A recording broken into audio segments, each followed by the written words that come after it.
All right. Well, Leslie, welcome to the podcast. I'm so happy to have you here. Thank you so much, Cheryl. I'm humbled to be here sharing on this much needed topic today.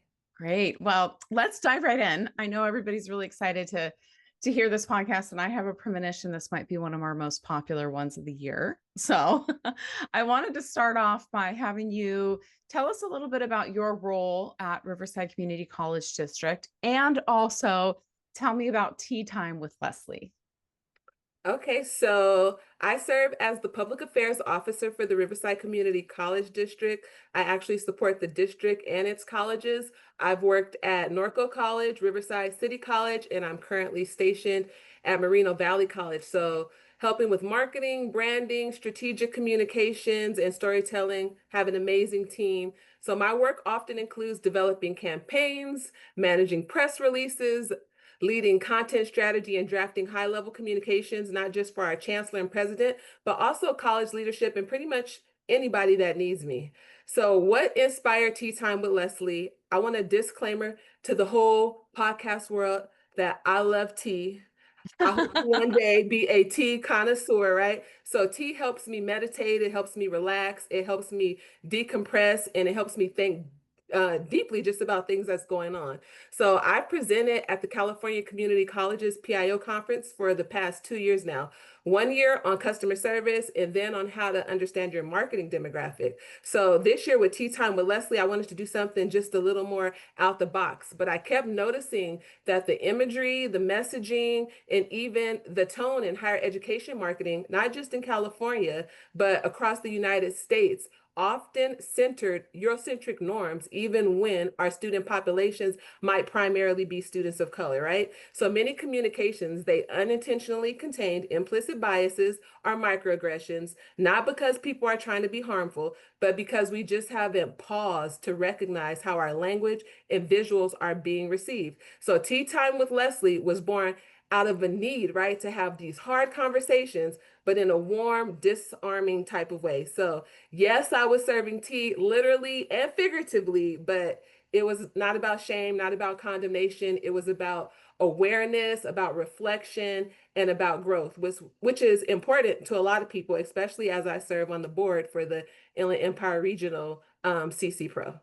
Yeah, so I know one of our staff members here at GradCom went to your breakout session at CC Pro and came out and was like, that was one of the best sessions I've ever been to. And she's like, you have to talk to Leslie. She is so, this was so great.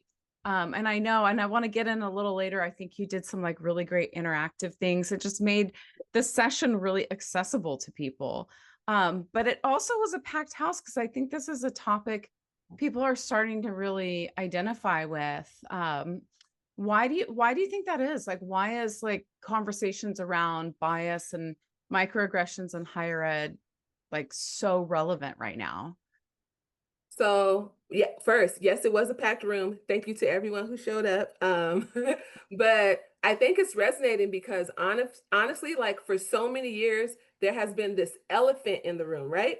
But I think in present day times, with everything that's going on, this elephant has been replaced by a very loud cat, right? And I like to joke and say the cat is out the bag when it comes to this topic. So most people in this field have either experienced um implicit biases are microaggressions, or they've committed them, right? Without even realizing it. I'm one of them. And because we're not always given the language or the tools to deal with it, it becomes this awkward space that nobody wants to talk about. And I would say, until now, thanks to Cheryl, y'all. Let's give it to Cheryl, okay?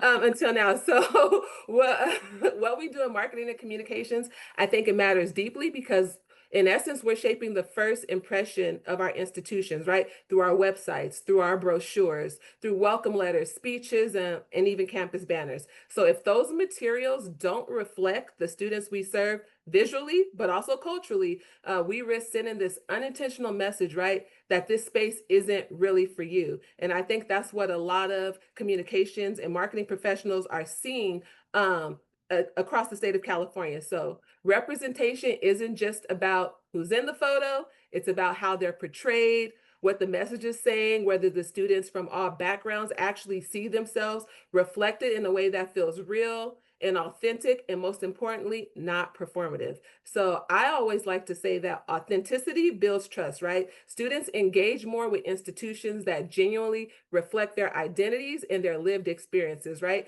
Not just the surface level diversity for the sake of what I like to call optics, because we do that a lot, not just in college marketing, but just in marketing, right?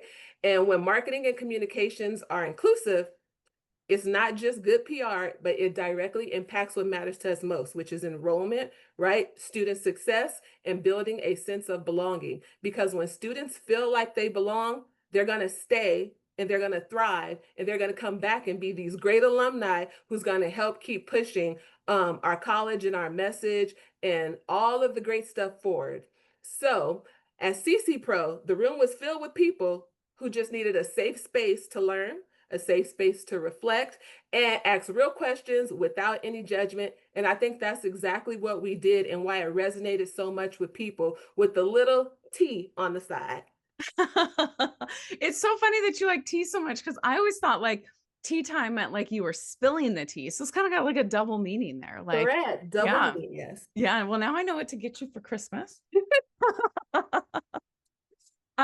It's interesting you talk about like photography and authenticity because I think a lot of people who are new to these conversations might think about representation and automatically go straight to like photography. Like we've got to make sure we have diverse photography, but it's deeper than that. I mean, there's a lot of things that you need to think about in your writing, in the way you present things, even in the questions you ask.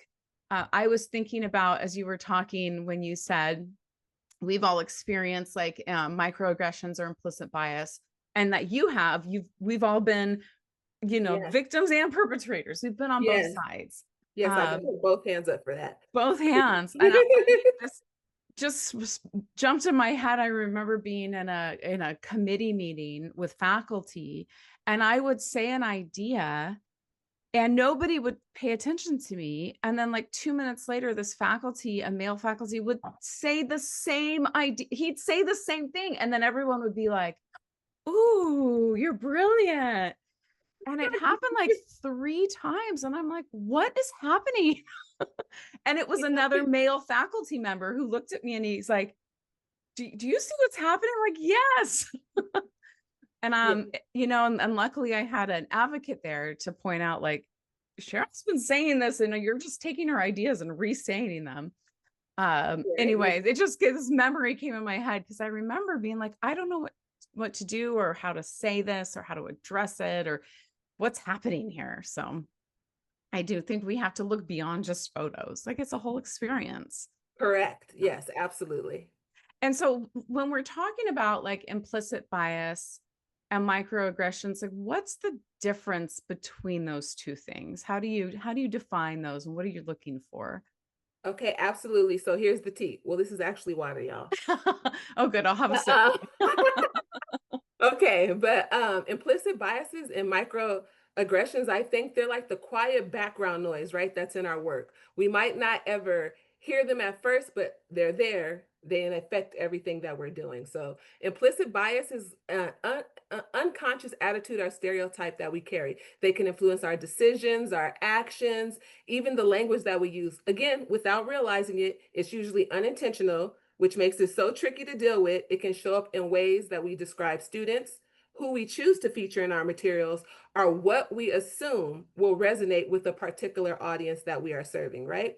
Microaggressions, on the other hand, are those small, everyday slights and insults, right? Sometimes they're verbal, sometimes they're behavior. They can be intentional, but in all honesty, most of the time they're not intentional. And while they might seem minor on the surface, people always love to say, was it really that big of a deal? Why are you getting in your feelings about this, right? They reinforce harmful stereotypes and can really sting, especially when they happen over and over and over again. So there's lots of cultures and backgrounds that experience these almost on a daily basis. So this is why it's important to talk about it. And the key is both can do real harm.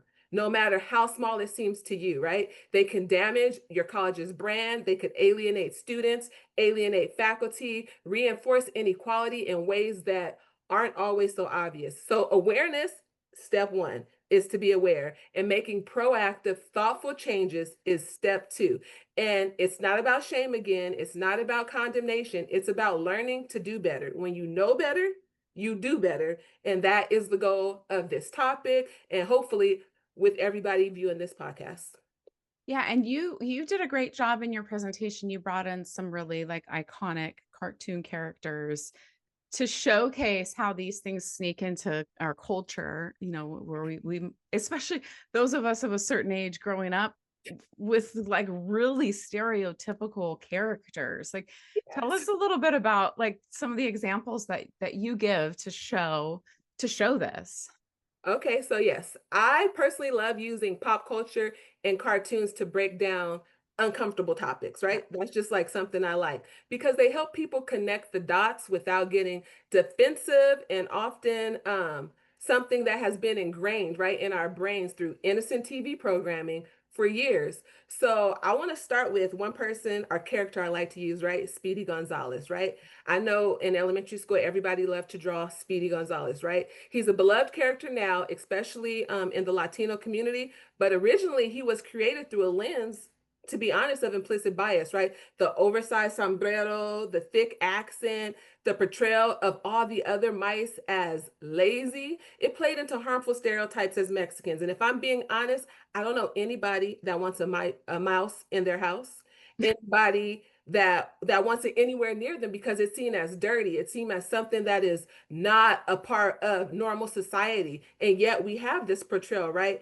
about Mexicans. So the people creating him probably didn't mean any harm. I can't, maybe they did, but that's just the nature of implicit bias, right? It's subtle and it often goes unchecked. Another example I like to give is Apu from The Simpsons. So I grew up in The Simpsons age when The Simpsons had just got released on television, right? And you have Apu, right? We have some great things about Apu. He's hardworking and he's intelligent, which is check, check. Those are great, right? But then he has this exaggerated accent. He has exaggerated mannerisms. He has a job as a convenience store owner, which reflects the common limiting stereotypes, right, of South Asian immigrants. So for a long time, this was the only, I think, South Asian character on mainstream TV. So imagine what message this was sending to viewers who are not South Asian, but imagine what it was sending to the kids and the students who were watching this, right? And The Simpsons is a very popular show. And then there's my favorite, Miss Piggy. So I love me some Miss Piggy, right? Because she's confident, she's fabulous, but she's constantly flirting with Kermit, even when he looks visibly uncomfortable, even when he tries to get away and say no, right? That's a microaggression. So right. it reinforces the idea that men can't be on the receiving end of harassment and that their boundaries don't matter. Right. So Miss You're Piggy, right, because Miss Piggy does microaggressor. harass him. Yeah, she was a harasser, right? She would have Yeah. been if she was a man and this was work, she would have had so many sexual harassment lawsuits Right.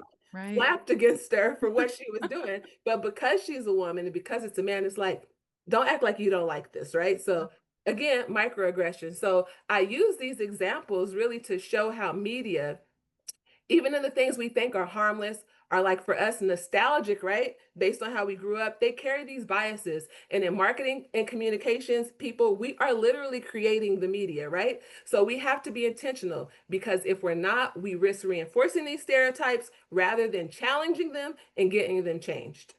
Yeah, and these are such great examples because, you know, like when you said Miss Piggy, I'm like, what's wrong with Miss Piggy? Like, A lot of people in the room, you could see their face was like, Miss Piggy, come on. And then when I started talking, they were like, oh yeah, oh yeah, Miss yeah. Piggy is Oh definitely, yeah, she like forced Kermit to kiss her. She did all sorts of huh? things. Yes, yes, Poor Kermit. definitely. Uh, but you know, it's great because I was thinking like, how do we learn to recognize these things? And so these are good, like obvious examples, right? And I think recognizing them in obvious mainstream media can help us learn how to recognize them in everyday situations. And as marketers, maybe start to question like, is this a stereotypical representation? Does this have a microaggression? So it seems like a natural progression to see Correct. it in media. And now what's it look like in our day-to-day jobs? Like, how does it Yes. come across? Have you seen any community college examples? Have you seen things in work? Okay. Yes, every day. No. No. It shouldn't be every day, but it's always whether of course it's in marketing and communications, but just in everyday interactions, right? So biases show up, I think, more than we realize, or more maybe than we want to realize, right? And I think that's the whole problem because it hides in the choices we make, and how we do our jobs. So that's important that we're educated and we know about this. So we, like I said, we know better, we do better. So one of the biggest things I like to point out is imagery, right? Again, our college brochures, banners, websites, photos. If it's mostly showing white students, but your actual student population is students of color, I think that's a problem. If you're bragging that you are an HSI and 75%, 79% of your students are Hispanic, but you can't even tell that anything that would be representative of Hispanic students, I think that's a problem because we're not reflecting the community we serve. On the flip side, and this is happening, I think, a lot across the state of California. If y'all don't like me saying it, I see it. Hopefully you see it now too, right? It's you're going all in with diversity on paper, but not reflecting it in practice. So that's what we call something called diversity washing, right? It's dressing up to make our marketing look more inclusive without doing real work behind the scenes. That's not having any students of color in your program, but then having them in your marketing video. And then nobody, when their students show up, they're not going to see anybody that looks like them. So language matters too, right? Words like underprivileged, at risk, or even saying diverse students is sometimes negatively reinforcing deficit narratives, right? A better approach, I think, is to do anti-deficit languages that focuses on the student's strength and potential rather than their perceived shortcomings. So somebody might say, Leslie, but what do you mean by anti-deficit languages? And I'm glad you asked me, virtual community, right? So for example, they're not underprivileged, but students with historically marginalized backgrounds are students from under-resourced communities. The language you use is very important. And then I want to give you two real-world examples, right? The first was a flyer for a Black History Month movie night featuring Hidden Figures. If you haven't seen that movie, I think it's great, right? On the flyer, they listed chicken and watermelon as part of the refreshments. Now, I know the intention wasn't malicious, right? I know these people. It was just about feeding students during a movie. But those foods carry a deep and painful history, right? When it comes to caricaturing Black people. So as soon as the flyer went out, I started getting emails from students, phone calls from employees. People were hurt, they were offended, they were confused. And here's the thing. I didn't even create the flyer. If you work in colleges, you know sometimes departments make their own marketing materials. They just send it out. Nothing you can do about it. You have to put out the fire, right? Now we're being reactive instead of proactive. But I knew as a communications professional, I had to act. So I immediately reached out to the department and let them know about the concerns. And I use this as a teachable moment. And as a woman and a woman of color, I could say this like unequivocally. This is something that often falls on the shoulders of people of color, especially women. We're the ones who have to educate others on things that we feel should be common sense, right? It could become emotionally exhausting, it could become taxing, but it's necessary. And I think this was one of those moments that I had to be the teacher, even though it was not my job to be the teacher. So the dean ended up responding by sending out an apology, which was the right thing to do. But then I had some of my white colleagues coming to me asking, they were confused, like, Leslie, what's the big deal? And I think that right there, that was a blind spot for them because they didn't see. Um, Right. I share with them, no one ever lists. We're serving cantaloupe or bananas or strawberries, right? On flyers. It's just refreshments. Maybe it'll say fruit, but chicken and watermelon, those specific foods have historically been used in racist imagery to mock and dehumanize Black people, right? And if you don't know that, you're not necessarily a bad person, but you are, like I like to say, being destroyed for a lack of knowledge. So that's why we have to keep these conversations going, because if we don't name it, we can't fix it. So that's one example. I want to give you another example that was just in a written letter from a council member, right? It was from a local council member, one of the nicest, most compassionate people you will ever meet. Like, that's my personal feeling about him. In his message, he was highlighting a major milestone, right? Apparently Booker T. Washington had been on Mount Rubidoux, and they were going to do an installment to him and to Frank Miller, right? So in his message, he highlighted Frank Miller's contributions in Riverside, but barely contextualized Booker T. Washington's legacy, and then singled out Washington's race without mentioning the race of Miller at all. So, right, this is an implicit bias. When we only mention the race of people of color, we imply that whiteness is the default standard, and everything else is something else, right? We see this all the time. So nobody in the room noticed the implicit bias that had just taken place when I shared this. But once I pointed it out, and then suddenly the room was like, oh, wow, you're right. Like, I see that, right? So in fact, I did a survey. 90% of the room knew who Booker T. Washington was and his contributions to the world, right? And only a handful of people, I think it was like 2 or 3, had heard of Miller, and a lot of them didn't even know like what he had done. So that's why these conversations matter. They matter to me because once you see it, I think you can't unsee it. And from there, you can start making choices that reflect all of your students, all of your community members with accuracy, but with dignity and also with care. And then, oh, I'm gonna share one more example. Oh, these are great I want to examples. share one Keep more example going. because it's just like it just popped up in my mind, right? So there's a college in the Southern United States who released a marketing spotlight featuring student athletes. That's lovely, right? We're highlighting our student athletes. On the surface, it looked like a celebration of diversity, but I'm gonna give y'all the breakdown, okay, of what happened. There was 2 white athletes. They were shown with bold headlines like, I'm a future doctor, I'm a future corporate financer, right? And then there's the 2 black athletes. One had, I am an African American woman, and the other had, I value equality, right? Do you see the disconnect? So the white students were connected to careers and achievements, while the black students were reduced to identity and vague values. No majors, no goals. We don't know what they want to be when they graduate school, right? Broad statements that sounded inclusive, but actually revealed a troubling gap in the perception at that college. So there was public backlash and it was swift, right? External media, news, they picked this up. The college faced a firestorm, not because I think they set out to offend someone, because they didn't stop to ask, are we valuing these students equally in how we represent them? So it's a textbook example how implicit bias isn't always loud. It's often in what we don't say. And for marketing and communications professionals, that's a wake-up call, right? Representation isn't just about who we include, but it's how we frame them, which is so critically important.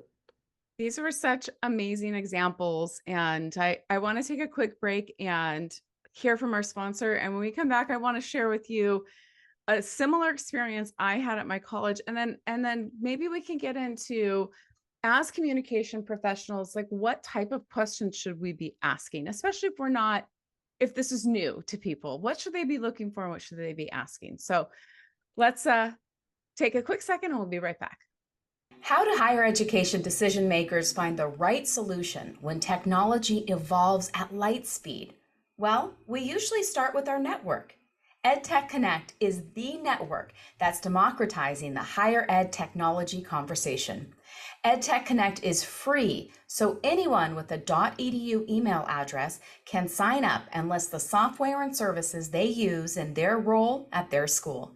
Once you're in, you can find out what solutions similar schools are doing all over the country. Whether you're looking to find the hot new AI tool, or maybe learn options you have to upgrade your campus search engine, or even get to your short list of marketing solution vendors, EdTech Connect is the place to go. So visit edtechconnect.com and set up your free profile to get a pulse for what's happening with higher ed technology today. All right. So before the break, Leslie gave us just fantastic examples of real world implicit bias and stereotypes and tropes that you've come across professionally. And I want you to give some advice on how people what type of questions we should be asking so that we, are more thoughtful with our communications. But I want to tell you something really quick that happened at my campus. And it's fresh on my mind because I posted on it in LinkedIn last week and I got over 2,000 likes. And I was like, told my whole team, I'm like, oh my God, look, I went viral on LinkedIn. And it was somebody at my campus when I was at Maricosta made a flyer because they are having Taco Tuesday, and it was to celebrate something on campus. I don't even remember what. And the picture they used was like a Speedy Gonzalez character with this like giant mustache and this giant sombrero. And he's like, they turned Taco Tuesday into like a stereotypical like trope of a Mexican American. And they plastered them all over campus. I mean, like everywhere, every bathroom stall. So copyright infringement. Yes. I got it. And people complained to the president and they thought it was my department, and it wasn't my department. If I had seen that, like it was, I wish I could describe it even better, because when you looked at it, you were like, oh, like it was clearly a stereotype. Like it was clearly offensive. But whoever made the flyer, and I think it was